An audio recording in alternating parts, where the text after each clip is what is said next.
Samoa. Tangata umai au ngai loa. Tangata umai au ngai loa. Tangata umai au ngai loa. Oh, ai Yesu.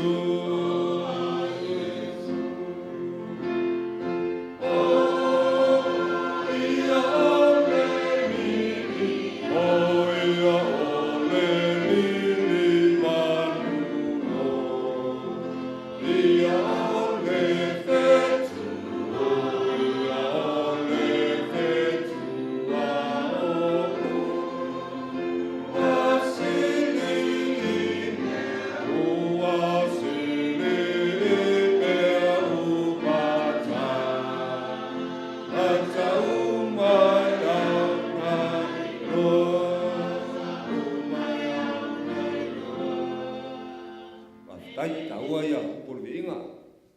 Tato vinga lua. Majesty ia. Ia o le whanene enga tato li Yesu leva yaso. Tau ona patawina.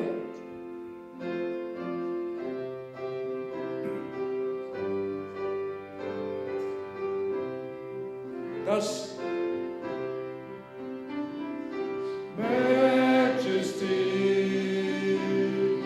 worship His majesty, unto Jesus be your glory, power, and praise. Majesty, kingdom authority, wealth from His throne. Unto His own is ended reign. So exalt, lift up on high the name of Jesus. Magnify and glorify Christ Jesus the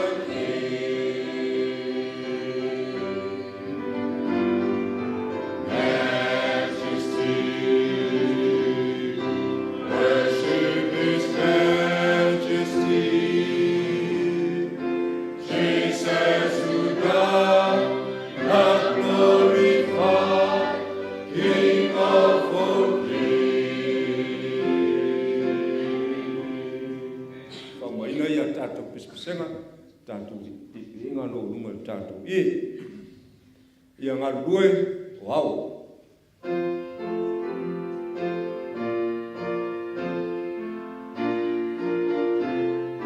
Tas lua ia ngā lue o au ua lata mai le mo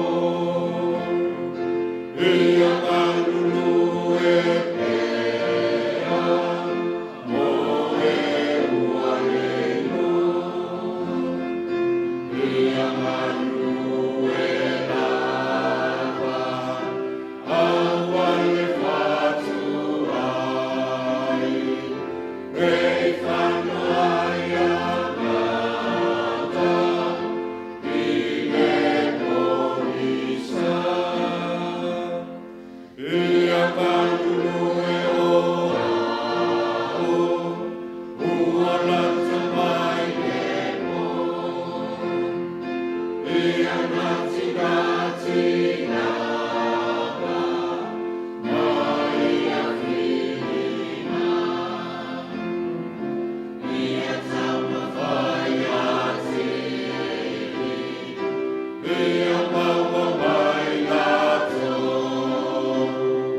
inga tātou langina.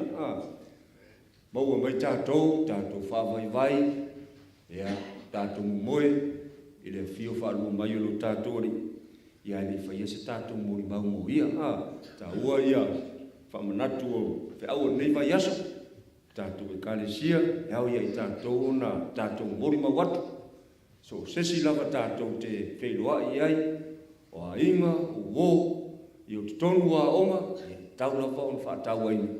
Ia lea lava mori mauolo whaatau aina i taitai o ngā luenga ni larulanga. Ma fuangana wa lai ona toe langa ina ai a whiau nei. Ina ia toe whaamarusia i tātou tangata lotu. Tātou ia i teimi whainga tāso i fuanga. Ia te tau ona tātou tau whaina me sili, tātou te mori mauolo. Ia, ona vea i leo leo e whaima. Fonga sunga tātou tofi, toi ina ia semi kuresa, patu ailea au whawhiloa inga, pa ia malu tātou tapua inga ni, nei vaenga le fiafi, tā lofa lava. A tā lofatu sunga i toi ina, ia, ngata ilea, ia o au talavou, nei tātou tamamti nā mātutua, ia, ngata ilea o alo mwhanau, tātou tarusia fo tapua inga nei whanau o lo whea ngai pai lātou ila lo, ia, o le atuanga na o le tātou whaitau, ia o le tofu sao mai o lava le whanau, ia o lo iai fo i whau whapitoa mo i lātou, o le talo tātou por kalame, nei fo ia fiafi. E tātou mantua ia sunga to ina, ia o sao ne whasoa le whiongpa ia le tuatau ne ia manuia, ia lau whaafonga, ia manuia fo ia le tātou whaitau le whiongpa ia le tua. Ia o le tātou tatalo ina ia tātou whaamanuia ina, i se whiau o la whasoa mo i tātou le fiafi le nei. O le viinga o le tua la tala ina ai le tātou sauringa le lea fiafi, tau mai le tala ia Yesu, tātou tu lai watasi, tātou langina le viinga o le tua.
ya mana tu foi fai la uma nei vai ngone fiafi o la mata tatu tausanga ya tu foi la manole nei tatu kalesia ya be inisio mana onga ese mai mana onga ia sa tatu va ai nei vai so ato e fa popo yo tatu mana onga ya pe la lunga tatu tausanga vaso nei ile mana onga le tu inatu le sapati suma fifi au ya o le tatu komiti to finga ia tau kona ma tatu kalesia ona fatauina ma talusia tatu talo ile ponei to tula vano nei pe inisio mana onga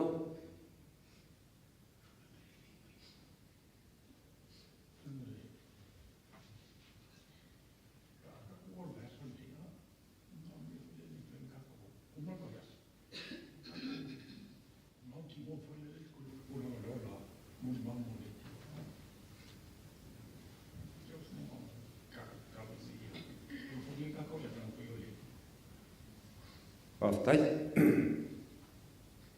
Tau no masunga to ina ia tato whaatau ina ia fe au le vaso le nei. Le ngatan whaatau a ia la ngona tato ia ma tato tau whai whaatino. Ia tato talo mo tato lava ai. Tangata lava ia e imana onga e le mwhaiona e whaasoina mai. Ia masina i whanau. Nisio whanau ia o lo whengai malato. Malolonga nei teni o nisi o lo whengai masuenga ia o nisi foi o le ua to e amata lato onga ia mantuani to talo ia tanto whanau au talavou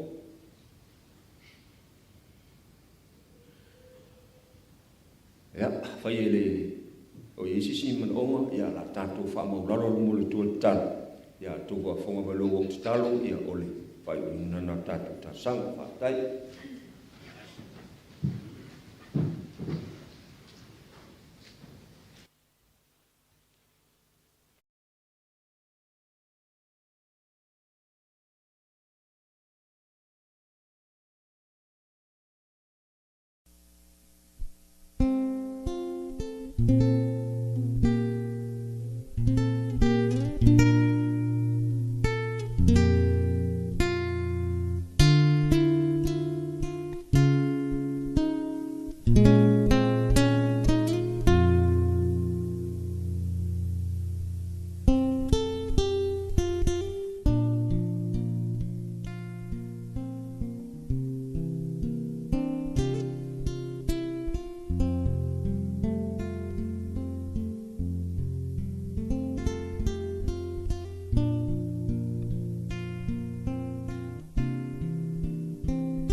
whaafunga i nau mātou mana onga ua.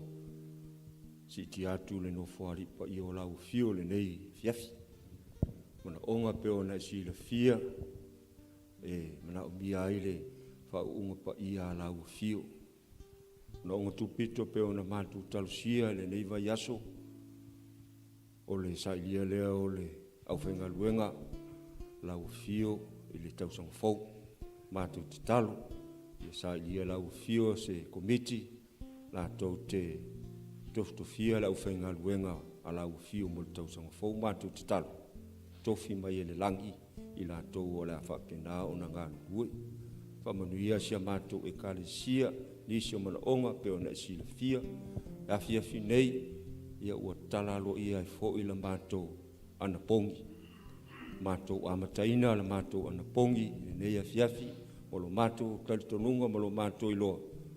Tasi nei o awala peo na e whetalai lau fionga pa ia, e ngata o ana pongi, a o te talo, e maua i mātou le malosi. Mātou talo e whamanuia i a inga taitasi, la tō umalava, whapenao na whaatau aina le ana pongi, nei Paul Kalame, mātou te talo. Ia maua lo lato malosi whaamolmole. Se iau na mātou whaamawai fo i la soa tai au, ia ma whaumai na ila mātou ana pongi le afiafi, i le whaafeiloha i atu i lau sapati.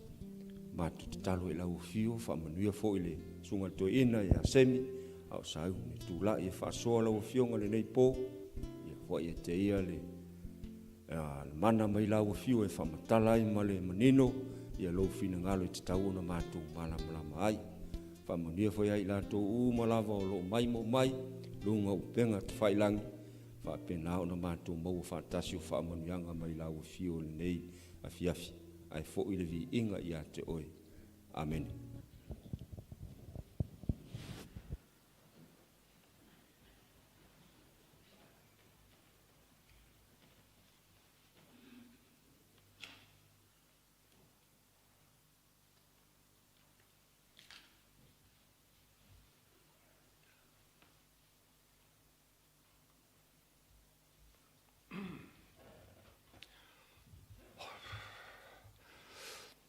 Mon whaftaia leo sa au ana ia. Masoe, molan vaenga nei tu la fiafi, whawhaila ingal tātou maftanga. Ele nei fwoi tu la fiafi. Tātou le mele lofa malanga leo le tuas, toi silit wha. Sa tu lo atu whawhaila, e atu mwhatalo whatu ili tātou maftanga nei tu la.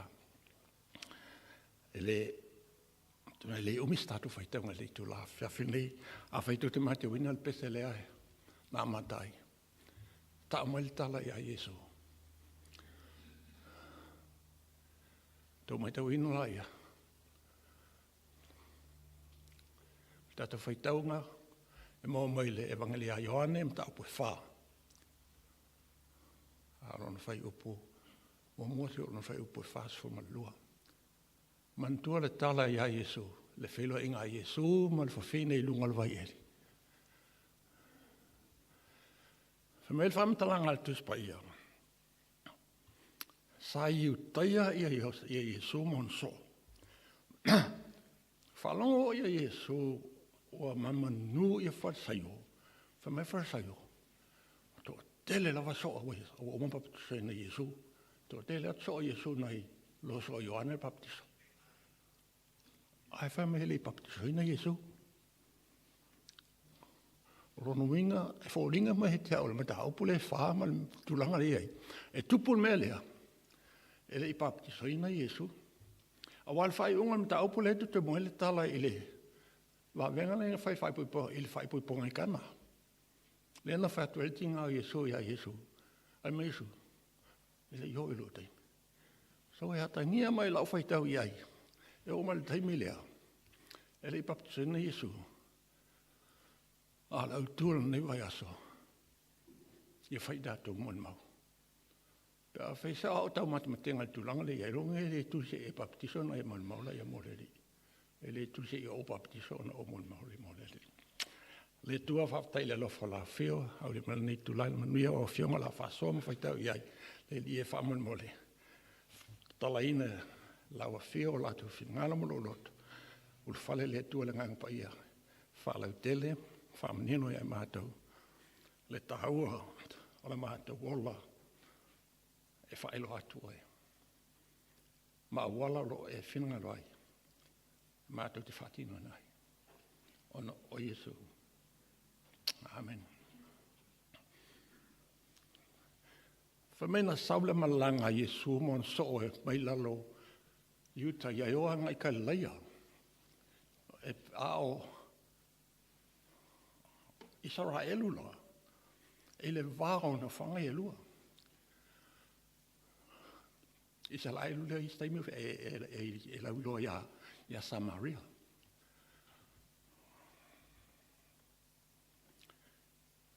Mwil fai ngā malanga wo o le taimu o amatana vela le aso. Mai tu sai malmol mawal spaia. O le tūlai ono na latu tau nuuai i lau whanua o le ai sūkara. O lau whanua ia whamai o lo i ele vai eli. Lo whapeo na whaangai tangata. Tau nuu fai ngā malanga Yesu ma le so e i taimile po a tātu ma lua o vera lava. Ona mapula i ole o Yesu ma malo o loi lungal o le vai eli. Ai holona so le ai. Whaatau me stalako salatu lans. Mai ram talanga tu spa ia o. Na whanofo Yesu i le vai eli na o ia. Ai tau nuu mai listangata.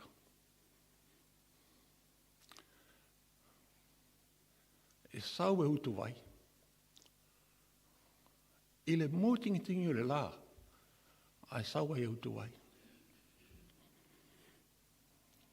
Ao tangata nei, e le na o sin tangata lava. O le tina. E whōlinga mai a o nofo Yesu, la ngona vai vai, la ngona fia inu, a tono no vai Yesu le loto man mawalalo le. O le vai elia le se mei fwai, se vai. Whananga Yesu apa ole sunga vai al finge lea. Whatulo Yesu iai. Sa masta vai. Liu mai le finge mai. Wai? A wheo e ole. Iuka ia. A e whai mai e akia o Samaria. Vai se vai. A lesi mea mata ina i. E le se mea ta tele le mele o le iei o le tane ma le tina i sina whangatas. Ia, ona whatu le Yesu.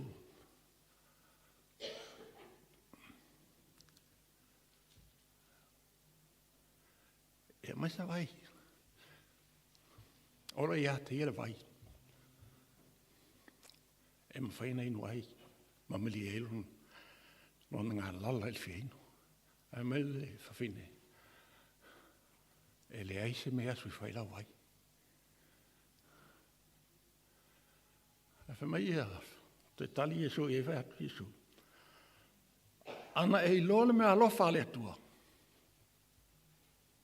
Ma leo alofa apea ana tau talatu i atu ai. Se manua e ole mai. I le vai avatu. Na whai mai le whine mua o li Israelu. O whamele e le whine mua e te mua whamai o Yesu o le Iuteia. A whamele whamtalanga Yesu i pe atu mentai no Yesu. Ana e loa. Ana e loa leo lo whapeona. Ona loa tala noa. Something for ele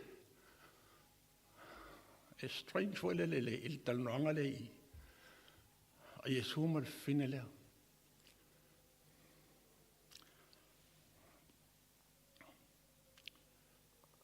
Ona tala noa la iwa me whine. Maite. E te lor vai eli nei. Ora vai eli na eli e Jakopo. Na ia fō ailo na tali o Josefa. Sa whapeo na whainu e Jakopo mana whanau. Na whapeo o na whainu e latu.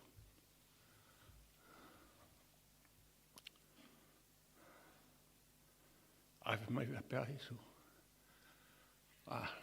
O le vai na. A inu e tu whainu. A le vai o te whatu atu oe. E te le tu whainu lama.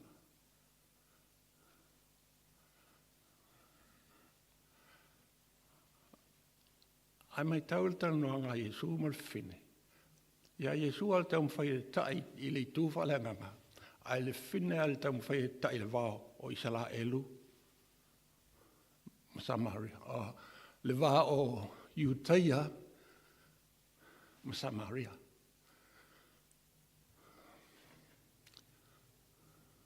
Nista i me whaise Whela whaia i me e lua o Israelu me Iutaia.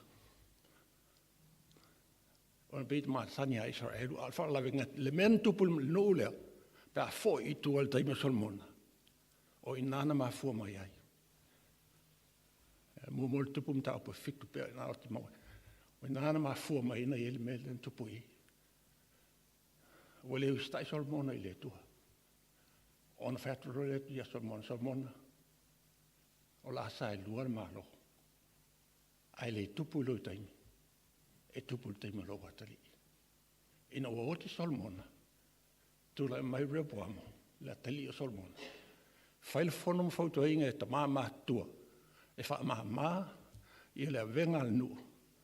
Ai alu i la tali o Solomona whaile na talavou. Masto whautuanga. Ai mai talavou. Wha mawhai ai. Sao loro re poamo. Whai mai lo le nu. Lea. O la wharu hinga whatelinga le telo ngā ruenga mawha. Whai mai lo tangata nei. Iutaia. Lea i la. E lea o mātou te le au auna le ateli o Tāwita. A iei le au auna Solomona na iai o tangata ino e a iere poama. Na sola i aikupito. O toi foi mai la. O tangata la le lena mai loa. E lata wolo iai.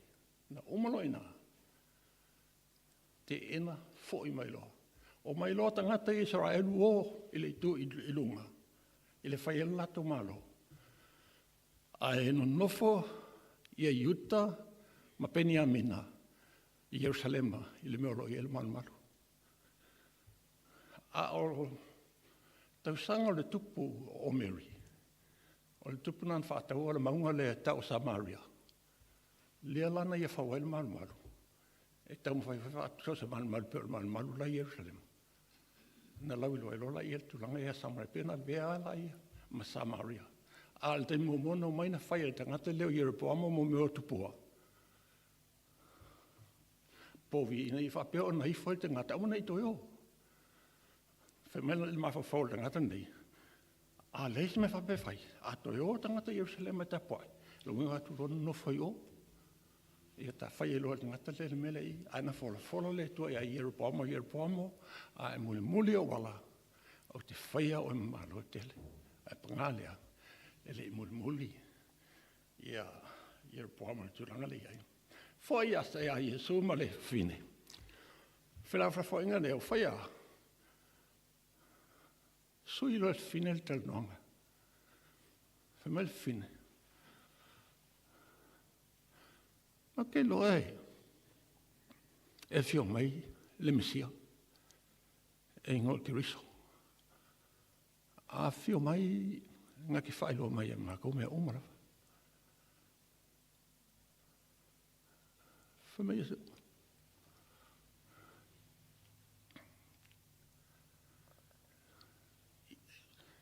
Ngofo Yesu. Si whaa. Ka milo mafo whaunga mga kunga le whinge. Ong whakule Yesu. O le ke rua ka ngoma le Mesia.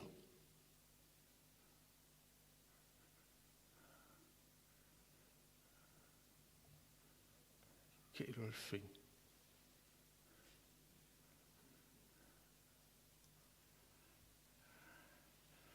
O whai aku Yesu, momo aku, le whinge I longa o langa.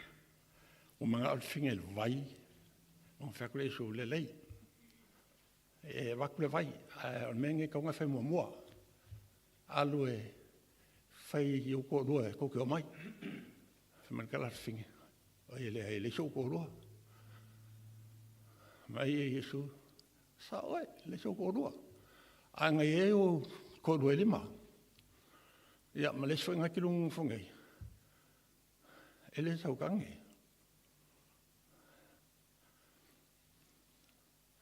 A wha whinge wha me whinge. O re ma wha wha. Wha whinga i loa. E ka makaranga i lo olang. Me whinge, pe iau as perfecta. Pe iau as perfecta. O i ngā langa sui lo i whinge ka noanga. Me ro whinge. O man, ma whakali le mesia. A whio mai i ngai whailo mai mea umai mako. O ngā whakuro le ia Iesu ia. Ia au leke. Kiru kangoa. E ke mi kongang kangoa i o e kangoa ngai kūlanga lea. Ai ka ungu mai lo mal whakau.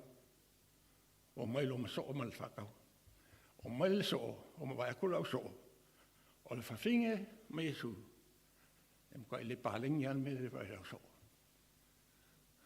Kai le pālengi an vai au so. A kūlanga o le kaimi lea. Fo linga mai la wai e le whaikau ma le akala e kusi ai.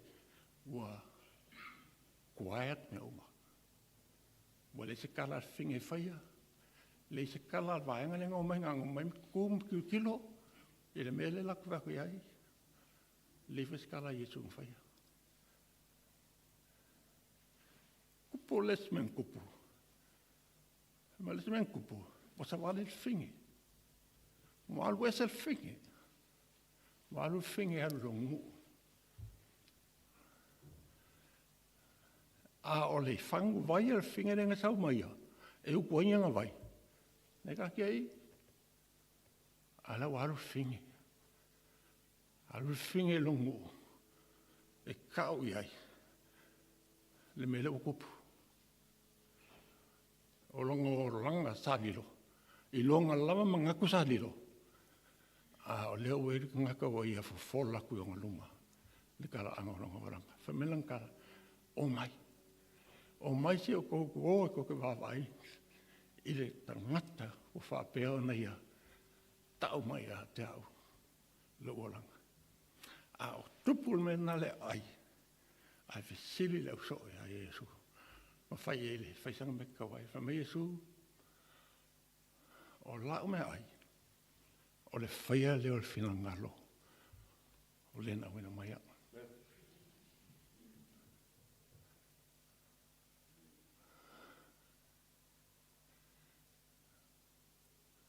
Whawha Iesu, ka ngoi Iesu e la koum, ka ngoi kulanga leo le lulu, sele sele.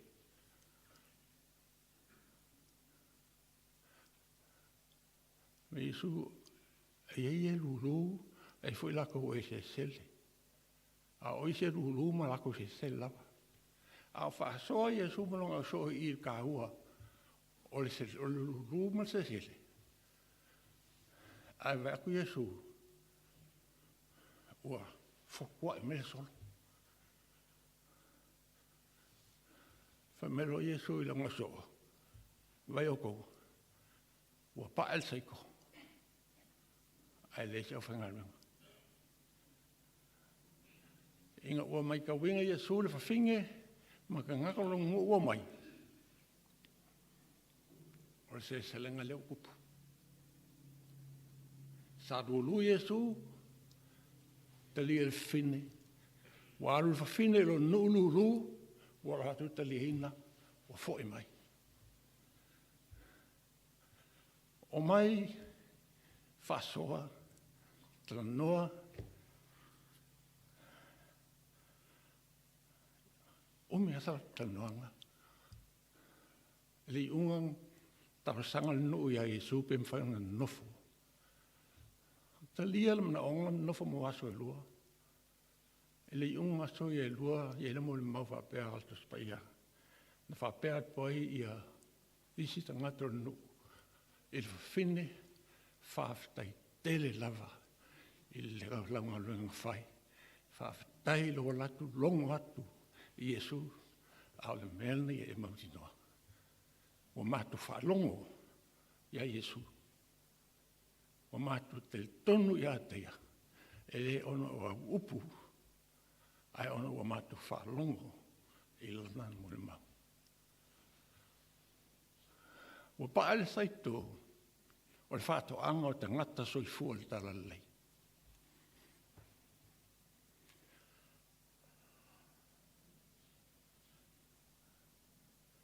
O ani li sona mwhaion tātou maua mai whaitanga lea, mo oe maau lea whiawhinei.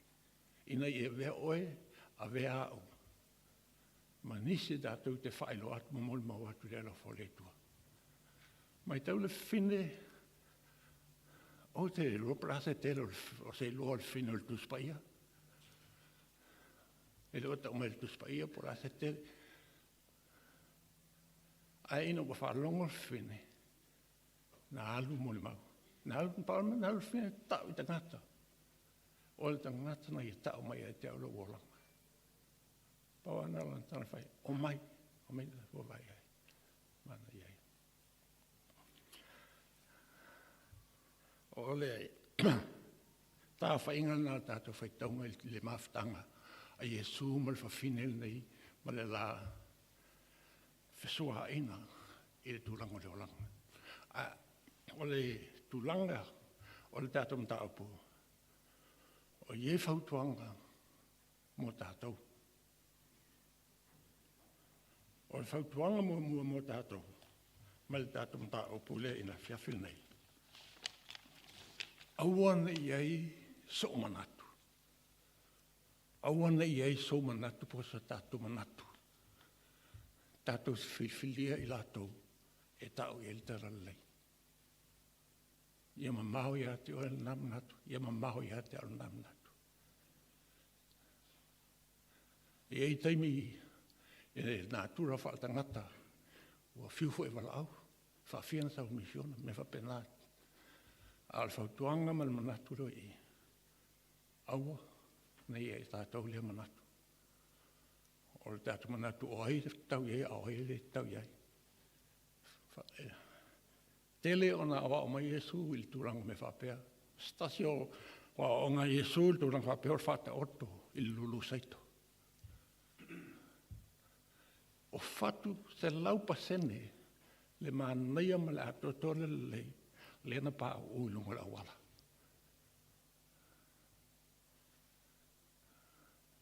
O isin pa o lunga la tui. O lala winga. O lo fautu hina i tātou. Awene o tātou whilwhia po i te ngata tātou tau iai. Pe whaelo i lo fole tua.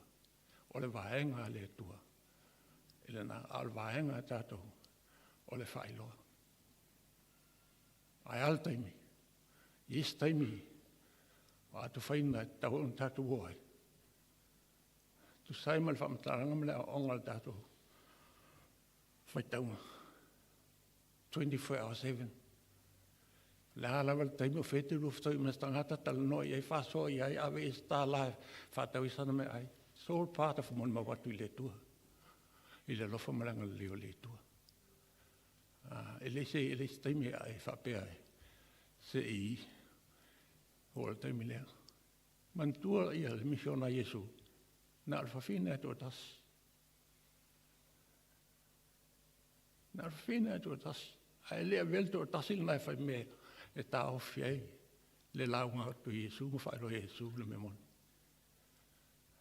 O whiauma se ruinga mo i tātou. Whiarate iai. Al whai loa ngaro le tua tu sai. Ma lona alofa mananga lei. Pete arul pasi. Hello. Le se langa. Le istupe alwai. Ai, e mai tawina oe. Mai tawina au, mai tawina tātou e tangata. Iu tātou winga tau sa whia. Mai, nisai a mātātu whapenale. O langa au auna, o langa man mau. Nisai mi tono ainga. Tātou talanoa iai, whasoa iai la wala. Ma, se se foi no whanga tono ainga, no whanga piko sinana le a matai, piko se whale a onga e a matai ona moni mau. O le situ langa,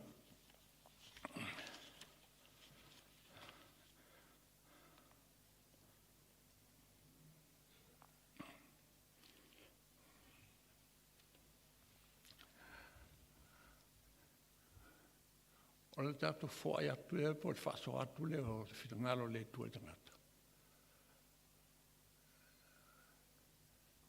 O se mea wana o le nganga pa ia o le tua e mawhai o nei e wha atua to ina le mawhau tangata. A tonu e peile whaalongo tangata e le tātou whaaso la whionga le tua e peo la o tau whaalongo mai a te au i le fes. Aluluma alu tu. Ai, o le vaenga le tua e na te wha so longa le lei e le whaalongo tangata i e lona alofa mo nanga lei. O le, ni vai aso a tātou tu so e mawhaitau iai. O le sini mo le whanaunanga mo o e mao. Whaiska ngaluanga. Ka mo le mau.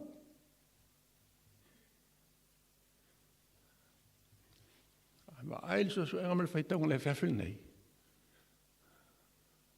O lo o, whai mai a o e mao. O is whaikau ka whaikau Abramo.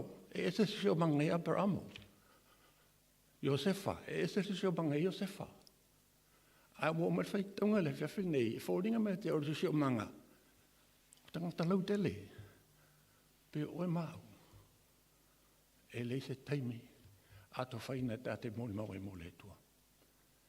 Lusu whawhitu. E lei whaisana whawhapitoa, tātou te mōni mau e mō le tua. So se awa noa e te mau. Tātou te mōni mau e mō le tua. Ai tātou te le ma whaia se mea, te au noa ma le tua. Ai ma whaia ona tātou whaia le ngā luenga mō le tua. Ono le mele nei tasi. O loo soifua le tua. O loo soifua le tua. E ma whai, ona soifua mai le tua, i lau taumwhainga ma lau taumwhainga. E whapea ona whaelo atu, ona winga, anga le leimu, ona winga halofa, soifani. I sos tangata. Le upa le mole mau, le upa whamatala i se ngā ruenga.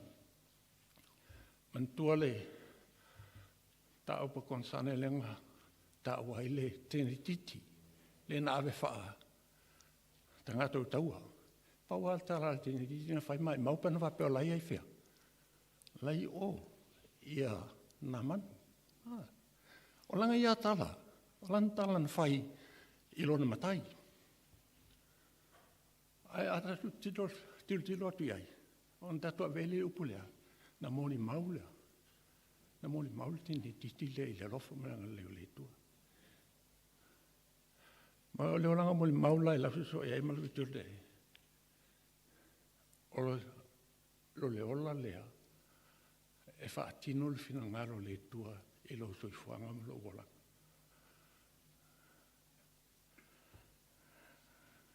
Tātou ele tātou whamtalanga, ele tātou fōlinga, ele tātou upu. E whapeona tātou whaeloa atua i le lofa, malanga leo le tua. A whai o mela tu spaia o toi mauleo tu mna e whaunga, o le vai leo lo tā ua i. A tonu pauale le isai e whasumal wha.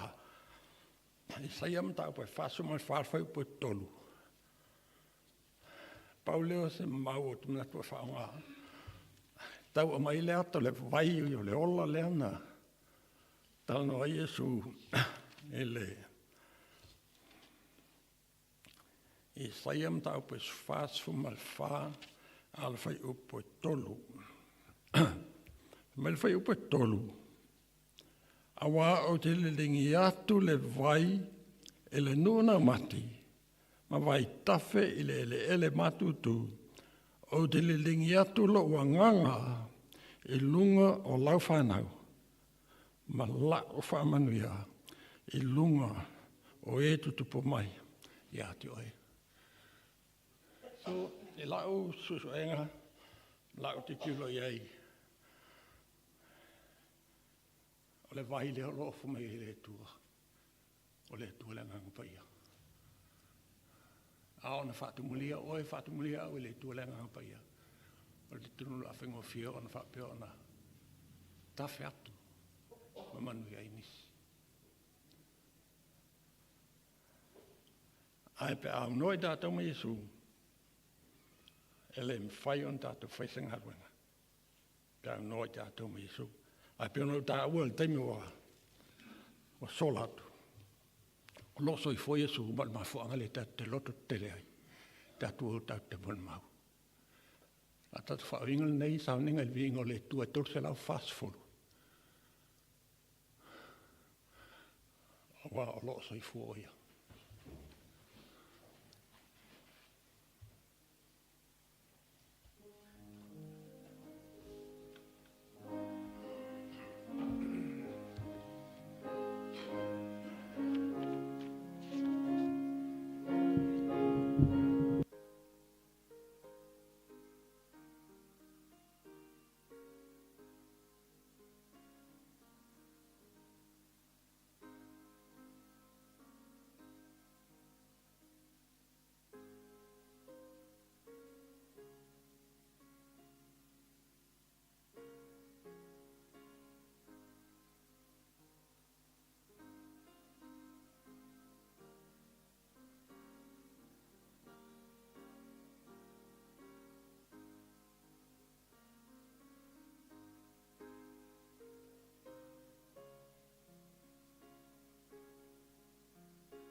Whaftai le tua mautinoanga o loso I fua oe. Mai mātou te loto tele le li e. Tui nā atua rato toi fua mana ula. O la se mea e te whenanga loai. Mātou te whaia mo oe le li e. Angala lei mai. Te sosan mai. E le mautinoanga. O loso I fua oe lo mātou e tuhalofa. Angale leu tangata le lia o matutu olo malmalu nei tu la fiafi. Si ona matutu e foi me la fiafi e tai au. Ile manuia mai la o fio. Whaftai tele la wei lau whafonga mai. whaafitai lo tali mai le sof pelo Iesu o le wala au tui nei. Amen.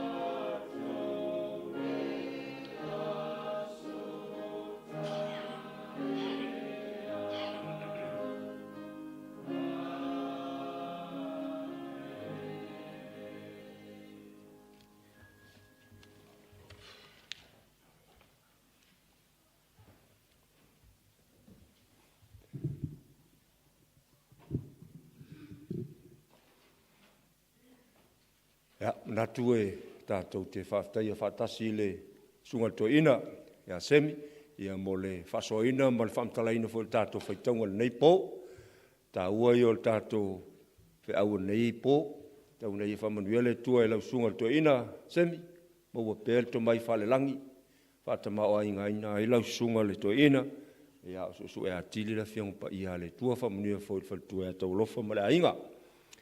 Mo le atuwhalengang whaafitai, tātou kālesia le whaamalosi mai, tātou sauninga le ne fwea fiafi, mai se ia i la tōlo mai mo mai, mo tamalawa, whaafitai le whaamnoina tātou auaunanga, tātou penga te whailangi, tātou te tapo i whatasia i pōta i tasio neiva yaso. Ia, manatu o leo to tele tātou o ana pongi, ia, on sai, tai au e lo te mamau foi, latu lo nei fai tau sau mau, fai lau le sona, o te leo le to e tau mawhase si temi nei, arisang. Ia ai, tai au wha ma vai tātou on pongi, ia ai amatai fo i mal tātou sau ninga o le Paulus Freile. Ia wha manuia tele le tua tātou e kālesia, o ne ingalo e fai tō na ia le, tātou e kālesia sa pati, wha mulmoli, ia, le sunga le whiwhi au.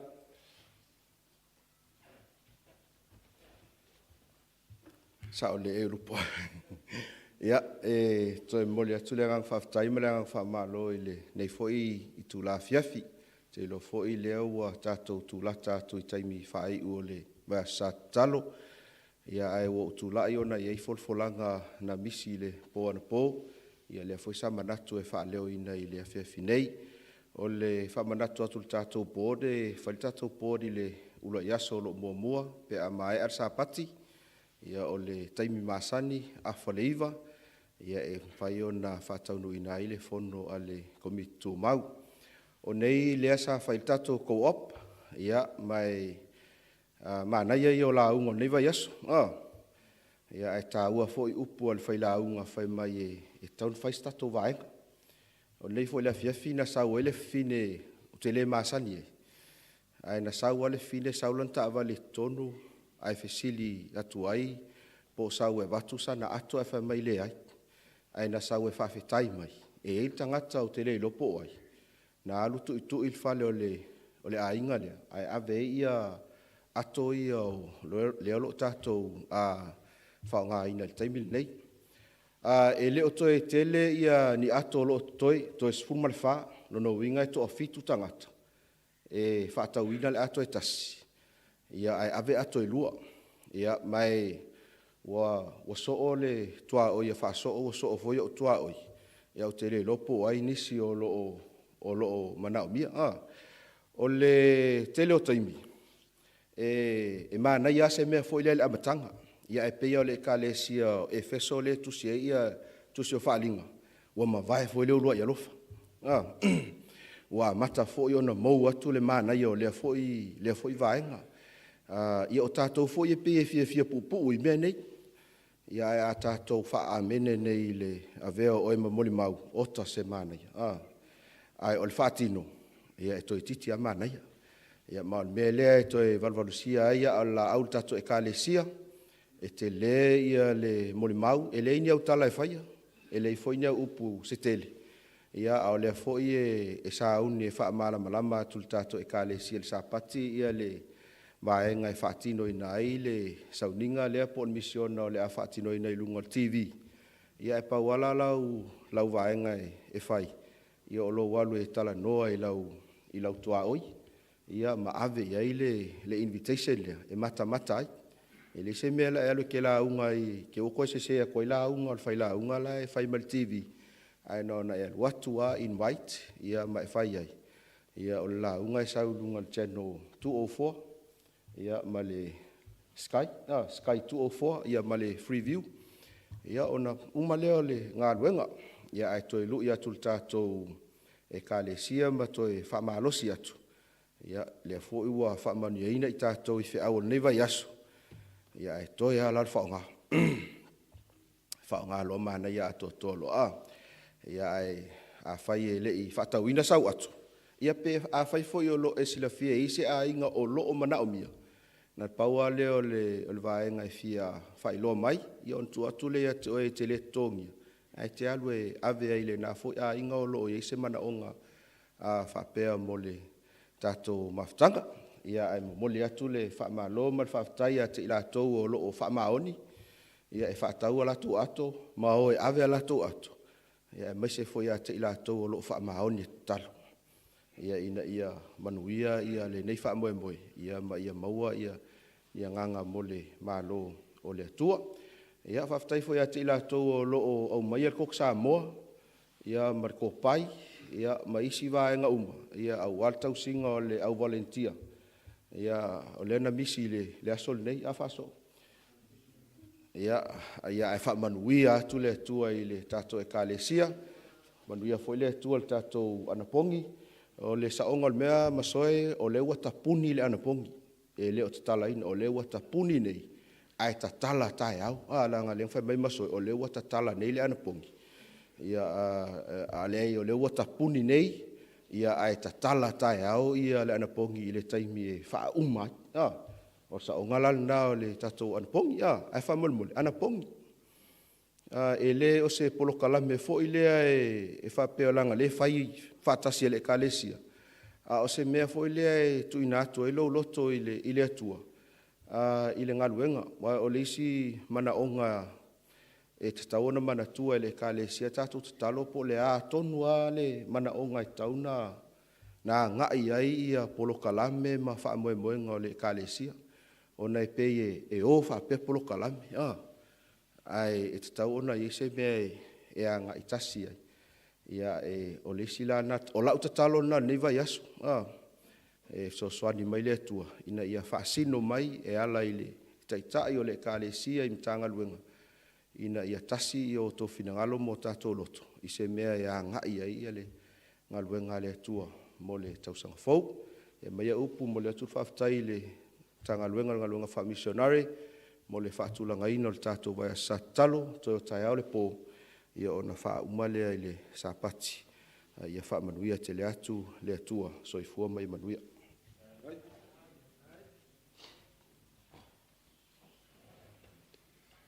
Ia, manuia le fo i atu i ainga. Tapuni lo e tal tai au.